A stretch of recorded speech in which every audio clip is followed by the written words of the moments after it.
Hello world, this is Zan playing Elacitus in Bozmos 2. It's going to be turn 19, I believe. Okay. A bunch more thrones get claimed. It's about that time. There's a battle in Scorpion Cracks, which this is where we saw those big angry bull warriors coming in. Oh, with the Prophet it looks like. And I got the heck out of dodge, just leaving one PD to see what was coming. You always want to leave one PD so you can see what's going to come attack you. And to me, again, this looks like a problem that can be resolved by turrets. And you're going to see me doing that a lot this game. I'm going to warn you guys. There are a lot of problems I'm going to encounter, and I'm just going to be like, yeah, just throw chariots at it. Because worst case, all the chariots die, but they're probably going to kill a lot of things. Best case, all the chariots die, and they kill a lot of things. They kill the whole army. They win. The tax collector in Ikden gets waylaid, which sucks. And we have heavy rains in World Pillar, which sucks. So no gold for me this turn. But importantly, we're getting more units here. We have this Lizard King patrolling, and he's going to try to duel that big ugly dragon and decay it. Tomb Kings, this may surprise you guys, but Tomb Kings have really good stats. Like base 14 attack, base 12 defense, 50 hit points, 11 natural protection before he gets blessed. Like, excuse me, this is a fantastic unit for fighting. It's just each turn I'm patrolling like this is a turn that he's not reanimating. You see over here, I got more. I'm doing combustion to light the stupid dragon on fire. I'm doing hand of death in case he lands near me. Stupid dragon is all I can say about this. Luckily, he didn't even stay on Bayville, but I did have the real Ballin come in with a move and patrol command, and again, he's doing that Earth Might Fist of Iron deal. No dice. So unfortunately, the war's going on, and I'm roughly at default borders. I think I gained this province right now, it's effect. And yeah, nothing too exciting here on turn 19 as the chess match between Marverni and I begin. So let's go on to turn 20. Okay, we have some more fighting going on here. We have a battle in Akrajab. So again, big uglies show up, but I don't have the units ready. So they're just going to beat on PD. We witness that Fascia has joined in the fight against Lemuria. Oh, I don't know how this will go, actually. They've got a whole Centurion. Yes, they'll die. There's no Sacreds here to get stolen, but although these are fantastic troops, I don't know how they're going to do against these. Oh, I guess they have such low hit points. Huh, let's find out. There's some javelins. Some are going to actually get through, despite the big old tower shields and ethereal. This will be a close fight, because these Phasian light infantry, in my opinion, are some of overall the best troops in the game. Like, the price for the stats that you get is, I think, some of the best that you can ask for in any nation. And especially their map move 18. Super low encumbrance, so you can cast Awakening on them. They have high defense skill, high just everything is just good about them, and they're not expensive. They're like 20 gold, 8 resources or something, because it's a linen cuirass. Like, super cheap, amazing stats, high map move, fantastic unit. And let's see how they do versus these ghosts. How's their magic resistance? Above average magic resistance. Just everything you could ever want in a unit. This guy. I mean, well, you could probably want 4 magic weapons. And that would change the way that this fight goes very well. Which, unfortunately, it looks like the Phasian flank is getting rolled up. And then there's the route. Poor light infantry. That's just how it is when you try to fight Lemuria and ghosts. Yeah, they did respectable. Unfortunately, that's still 20 gold each lost. Look at that, 13 resources, 13. This is just such a beautiful unit. Super high damage javelins at good range, high accuracy. Oof. Just not versus ghosts. Okay, we have another battle in Ermithia, which is probably Stick Dragon. And he's going to come fight me, but I'm moving my troops places. And so I had them scripted to retreat in case the stupid dragon showed up. Problem Problem number 2 that I learned. If you set, or I don't think I caught it this time. I think I do this again. If you set the commander in the far back to retreat, he's going to retreat before all the chariots do. So you actually need to hold the turn. Why are you ethereal now? I guess spirit sight. Oh, it's not ethereal, it's mist form. Okay, mist form. Stupid dragon. Okay, we have some events. Cool, some gems. You know, this is 4 death gems right here. This is 7. Oh no, fire gems are actually fire gems. But you know, 4 death gems, not bad. Not bad. I think this is where, you know, I had moved my army from here to here. And they retreated. Where did they retreat to? To Grain Gate. And, you know, all 12 made it, because generally it's all the provinces. So they all got into Grain Gate, so down here. So we've got our chariots, or a bunch of units. And I guess this is what I'm sending over to deal with these hooligans over in Akrajub. Plus these chariots with the Tomb Prince, because the princes themselves can get pretty far. I guess this isn't the turn to do it. But again, from Grain Gate, if I had this province in Armithia, they can get there pretty far. A big flaw of the chariots is they're not amphibious, despite being an undead unit, and they can't cross rivers as a result. That kind of sucks, because if you notice my capital, any other nation, this would be absolutely horrible. They have 2 of the exits of my capital. There's a bunch of rivers all over the gosh darn place. And as statists, I generally don't care, because all my units swim, except the stupid chariots. But yeah, it is what it is. We see now Lemuria is actually pillaging this province. It probably had super high population, and if he brings it down to 0, that is not a province that is safe for Phaecia, or Eos to walk through. We've also discovered Ur's capital is in 435, which might explain why he doesn't want Marverni moving through these provinces. But I think if it's just a big whole Diplo mess he did. If I tell him, and I did tell him, if you get Marverni on board, I will join and attack Lemuria with you, and I promise you I can kick his ass, either by building these guys to dust, or by building these guys to just banish them to oblivion. I promise you I will beat Lemuria. You just need Marverni on board, which to me, if you're so dead set on Lemuria being the devil, yeah, you just give Marverni this province with some hefty non-aggression pact or whatever the heck. But if you try to be greedy like he did, tough shit. Tough shit. And at this point, I'm noticing Marverni's huge. Like, Marverni's huge.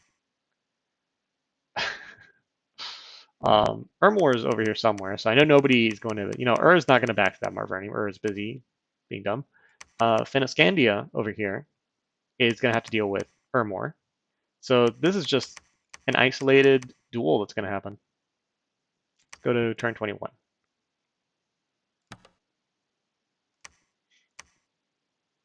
Okay, we have Nahulo cheating again. This is some bug with the forts. It's not actual cheating. We try to assassinate the professional tree skinner. We have a skull talisman to give me a single death gem, and I think that's it. Unfortunately, professional tree skinner is an actual prophet, and so he does not care about your undead.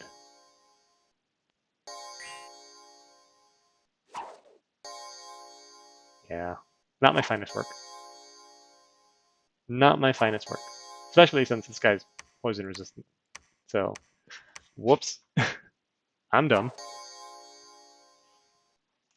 Yeah, I cast Eagle Eyes to give myself some precision to, you know, overcome the darkness malice. But yeah, I'm dumb.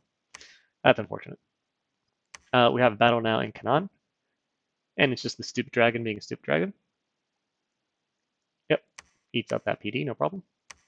We have a battle in World Pillar as the big hooligans come in. And maybe I should have PD dumped this, but I don't want to PD dump anything because stupid dragon. At the very least, we kill 3 dudes. It's something.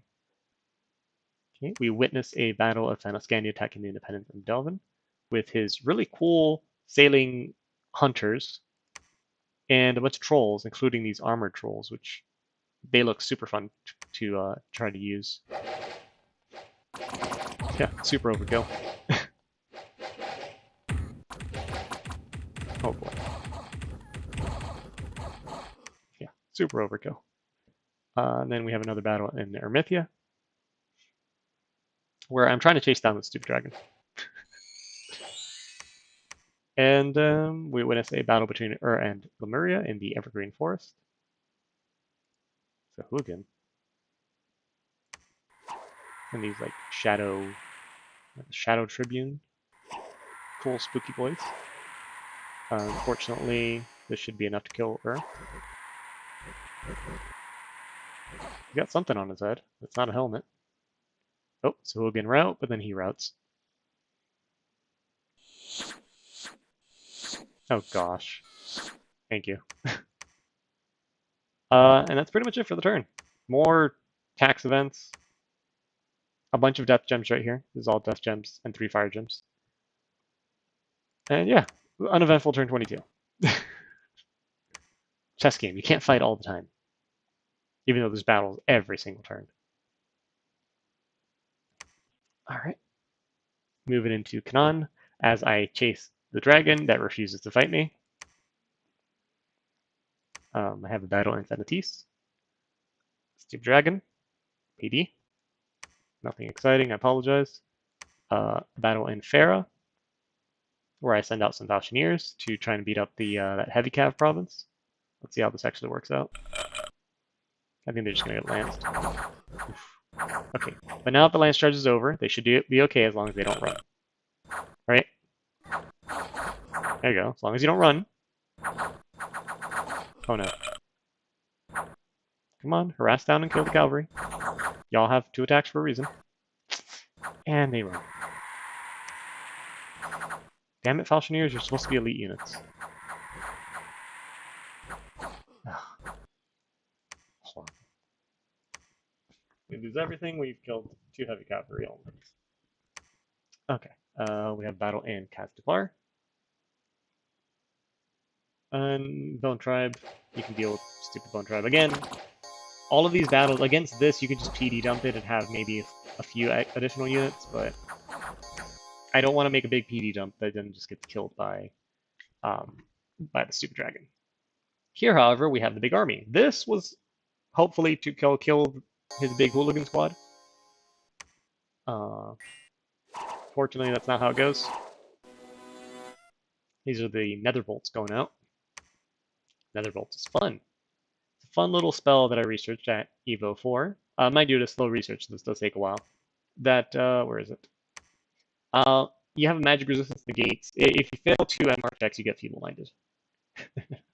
And since the dragon's in my dominion, I'm hoping it has lesser MR and fails those checks and gets feeble-minded. Stupid dragon. I mean, 20, so it's probably not going to get feeble-minded. But it's worth a damn shot. I can also build Black Bows of Botooth, which only need to do damage to feeble-mind, but that costs death gems, and death gems make me chariots. And there's a lot of problems that get solved by chariots. Yeah, I think this is the beginning of my logistics system, because now this guy's got some boars and more humans at me. So we might be in for the second battle of Bayville. I don't know. I don't remember if I patrol it, because I don't really have much in here, or if I just let him sit on me for a bit and see what the stupid dragon's going to do. But the main thing, it's very important that I don't just roll over and die. I have to attack out of every fort, every single turn, 100%, all the time. I am not an easy snack, no matter what people think Elacitus is. Okay, we get a bunch of death gems from Yomi. I don't remember what I sent him. Like I said, the only gem types I have are fire gems and death gems. Everything else is just the death gem in waiting. Okay, we have the second battle at Bayville, where the big, oh yes, the big Marverni Doomstack has arrived with some attack rear bait, a flank of boars, a ton of his, again, druids and what have you in the center. And this is the mainstay of Marverni, by the way. It's his own free spawn trample units. The problem that they're going to run into is they don't berserk. They're size 4, yeah. They got a lot of hit points, yeah. But they got no protection, they got no defense. They have a length 1 gore attack. So what's going to end up happening, my guys are size 4, so neither can trample each other. However, I have these 2 super high damaging slashing attacks, very high attack skill values to his defense, and length 2 weapons, so each one can repel. So those boars are going to have a bad time. Over here, I did decide to go with the traditional PD dump. I've returned with my mages this time. Now that I'm Evil 4, they actually do have spells to cast. They don't need to just do what this guy's doing to cast Fireball, although some Fireballs don't hurt. And then we have, baby flank on attack rear. Okay, and then as always, these corpse candles are helpful. I didn't know they had 4 hit points. I thought I only had 1. Yep, just eat up all those javelins. Oh gosh, that's bad. Ah, that's good spells going on. The fireballs. Oh, this is another spell. Release Shoot, I guess. Shoot. I don't know. It's a Death 2 spell that is unique to late age statistics. Mind you, here it is. And what it's going to do is on hit, which it's kind of like a mind burn. It's like a death version of mind burn. On hit, it's going to summon one of these guys. A high defense skill ethereal unit that has a paralyzed attack. Just because I cast it at you, this guy spawns. Then you roll your magic resistance check, and if you fail, you take 20 armor negating damage. So it's like mind burn on steroids. Not to mention, fireball. That's another spell I'm doing. And again, we'll slow this down to kind of peek at what's happening over here. The boars have run into my chariots and immediately rout due to, a bunch of them just getting straight out murdered. Some of them having these shadows come out of them, and that's just going to leave these guys. What spell is this? So here I am casting, what is it, Another Bolt? Yeah. It's another high armor negating damage spell. Yeah, your armor means nothing. You can get your protection, berserk, all you want. I'm not going after it. I'm going after this juicy, juicy 9 magic resistance. Which, mind you, that Feeble Mind effect, if it happens on somebody, it's still useful even if it's on a unit, because Feeble Mind gives you a 5 magic resistance penalty. Another beautiful fireball. And, obviously, if you're feeble-minded, you lose 5 magic resistance. The release shout or whatever is going to do even more to you. Those poison slings coming in. Half my units are routing, but Statistician is pure garbage. But luckily, he is also routing because these boars are HP routing his army. Casting Frighten. Frighten is obviously, again, going to be good against the boars. But in general, that release shout did work on the boars because he got no magic resistance, buddy. Buddy old pal. And then the rest, I guess, is just him. He's in a Master Chief, and his 4 warriors are staying back too. So. And it looks like my Fire Mage is out of Fire Gem, so he's casting Fireflies to hole. He's casting Fireflies to help, but that Fireflies just killed that one mage. Here I am talking crap. Little paralyzed attack stack up. But yeah, these are useful little spooky boys. 14 defense on a spell that I just cast, like summon this guy. And then they just start paralyzing you. That's a great spell. Bolt of Light is another good spell. It causes these, if it kills somebody, it makes it soulless, and it's armor negating. Alright, so, third battle of Bayville. Once more, a a Statistician victory. At the cost of only a bunch of chariots. They did work. Absolutely did work. 2-to-1 kill to death ratio. And yep, the forces of Marverni have been repelled. This time I did kill 4 of their mages. One of them was killed by fireflies. That was impressive. Suck it, Marverni. That's what you get for attacking me. How dare you. Okay, so let's see. We have a battle in Infinities. And it's just his PD squad against, me sending a bunch of chariots down. And then they play Pop Goes the Commander. Excellent. The battle witnessed in Oaklands of Marvernia attacking the Independents. So the Super Dragon goes to fight some Independents. Probably because there was not an effective raid target for him this turn. I don't think there was. If the Dragon would have gone to the battle at Bayville, he would have HP routed. So I don't think that was the way to go either. Maybe he could have shut down another fort. But this is probably just him saying, you know what, I could use some more gold. Okay, and then over here in Akrajeb, we have another big battle. This time he put the boars on the left flank instead of the right flank. And, or I guess in both battles, the boars technically on the left flank, his left. Something to keep in mind. The problem is they're charging straight into the Falchineers, and that's never good. That's never good. The Falchineers, which have let me down every time I've used them so far, despite being otherwise a good unit. Like they're doing work on the boars. You remember, it's 6 attack per square, and then they rout because Disney morale is amazing. Luckily, I have a bunch more chariots to come pick up the slack.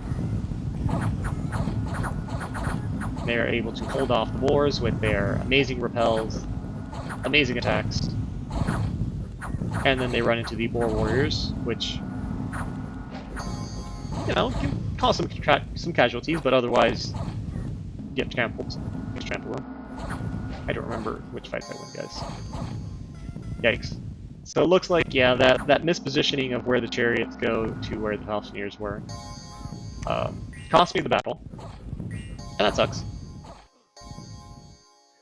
That sucks. But we have absolutely maimed this army that would have otherwise been a pretty big siege force. These boars are 2 siege strength each, 2.3. So while this army on its own could have threatened to siege one of my castles, there's no way it can do that now. And again, at the cost of some chariots, who, again, did fantastic. Some Falchineers, which, I mean, a 1-to-1 ratio is acceptable, I guess. They were just mispositioned. Oops. But I mean, like, look at this. This is beautiful. 16 Falchineers, 4 Poison Slingers, a bunch of free spawn chariots to kill, again, 2 more mages, 12 cap only dudes, and a bunch of his other crap. A plus. Absolute A plus. And then in Dunvale, I get some PD. Ooh. So how does it look right now? We've defended Bayville again.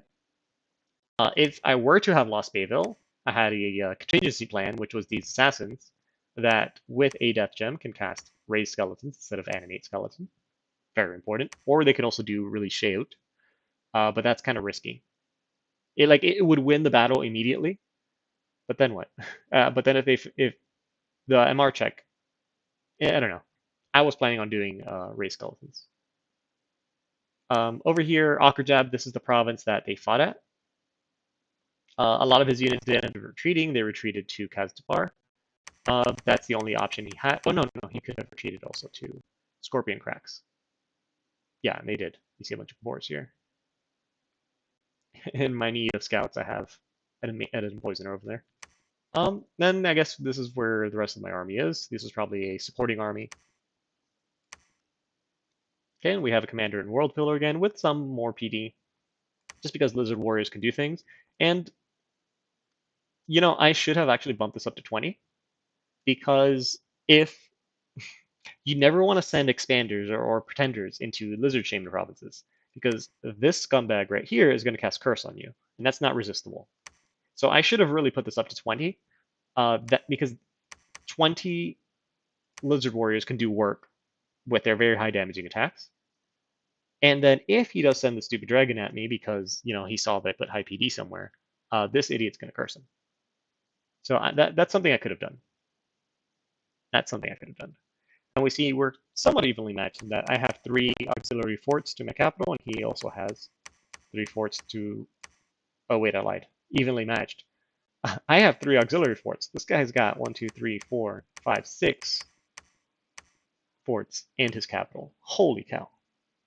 The benefit of this, of him having that many forts, is that a lot of gold that he could have spent on units that might have made a difference in the fights against me. Because if you've noticed these battles, I'm just barely skimming by with the amount of chariots I have. So they're pretty close. So if he would have spent all that extra money on units, it could have been worse. However, the problem is if we just grind at each other forever, he's eventually just going to straight up outproduce me by having this many forts. And if you see over here, he's recruiting these Sequani Stargazers. They're like 45 gold or something. Like there are units significantly more expensive than them, so he can just make them forever. Yeah, 45 gold mage. So he can have insane research, insane everything due to that stupid unit. This is commander here probably building another fort or something. Who knows? But yeah, and I see we're at the 25-ish minute mark, 26 maybe. So I think I'm going to leave it here on turn 23. We had some really good battles this episode. Let's go about. Again, I can't remember the movements that I'm making to counter Marverni in his chess game. And all I know is that all of these gems must turn into death gems at some point because I need chariots. Clearly, they are the only thing keeping me alive. So with that, I'll see you guys next time.